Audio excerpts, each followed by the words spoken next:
One of the most profound realizations I've experienced both in my entrepreneurial journey and in life as a whole is the stark distinction between our actions for immediate victory and our actions for long-term triumph. It's a sentiment that resonates with all of us as we often find ourselves engrossed in the whirlwind of today's tasks, putting out fires, tending to customers, managing finances, cash flow, our team. We become so engrossed on the present that we forget to pause and reflect, asking ourselves, where do I want to steer this ship? What grand vision do I hold for my company, for my well-being, for my family? Certainly, we must keep our ship on the right course, right? You got to keep it afloat in the present, but we must also acknowledge that our ship's purpose is not just to float. It serves as a vessel. It's a means of transportation. So where are we headed? The crucial question arises. How do we strike that delicate balance between the demands of today and the dreams of tomorrow?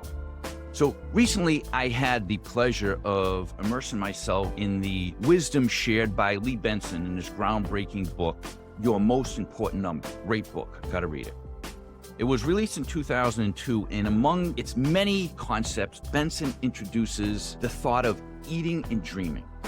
Eating refers to the essential tasks we must undertake in the present, today, to sustain our progress and keep our ship afloat. On the other hand, dreaming is the actions we take today to position our company for the future success, paving the way for greater achievements down the road. It's an ongoing process of constantly questioning and challenging ourselves. What can I do today to ensure we triumph tomorrow? Returning to the analogy of the ship, it involves diligently preparing for potential storms on our voyage, meticulously analyzing the most promising destination, charting our course accordingly.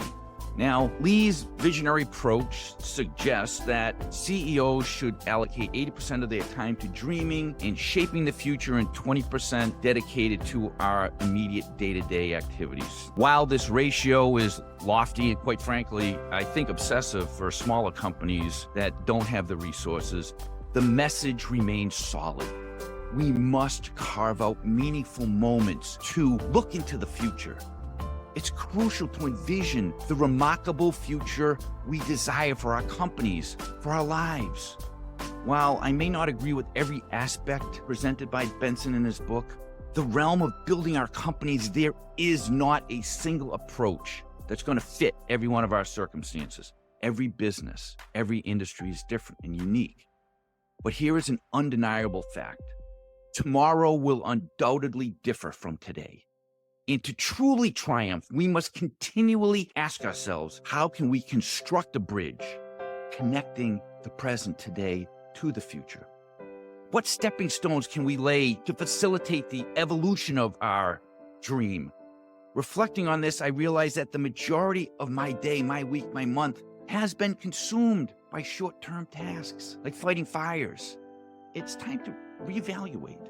What can I automate? What can I eliminate? What can I delegate? What can I create? Our ship demands a more effective captain. It's not just a mere shift in mindset, the potential to redirect our entire trajectory, powerful. During a recent mastermind group that I'm involved in, the topic was strategic planning. This group is high-end entrepreneurs. Most are managing multi-million-dollar companies. I was asked, Mike, what are your strategic plans?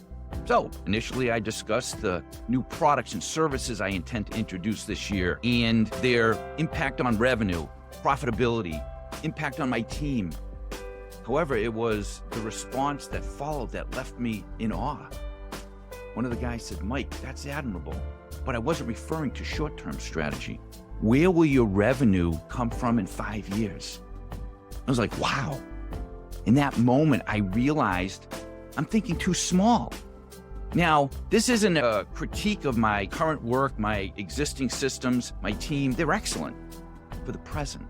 On the other hand, if we aspire to add greater value, to make a lasting impact, To build something that we're truly proud of, we must embed future planning into our time, into our resource, into our day. Obviously, we need to attend to our immediate needs. We have to focus on the ship today. We got to keep it afloat, but we must dare to dream. Without the ability to look ahead, visualize a powerful future, something better, we will be ill-prepared to navigate the uncertainties of tomorrow. We have to use both the gas and the brake throughout our journey.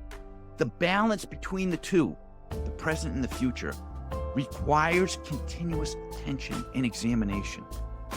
Entrepreneurship, like life, has seasons. There will be moments when we got to keep the ship afloat. The demands undivided attention. I have a client that got himself to the point where he was crushing it, focusing on sales, building his standard operating procedures, creating an amazing culture, and then boom, his most senior employee, someone that had been with him 5 years since the very beginning, gave his notice and he was leaving the company in 2 weeks. His priorities at that moment immediately shifted. Hiring the new person, long nights, early mornings, and this is going to be the norm for a while and happens to all of us. Nonetheless, it's vital to acknowledge that these seasons are temporary. They're not permanent. They're not an everyday long-term thing, and dreaming propels us in the right direction. It comes in small, gradual steps, constructing this foundation for today that can stand tomorrow. A staircase that leads to the heavens. The future hinges on our actions today, necessitating the creation of space for the seeds of growth. In essence, we must own and embrace the wisdom that what we do in the present, what we aspire to achieve in the future, they're intertwined, they're connected. Let's not lose sight of our grand vision while we're navigating the challenges of today.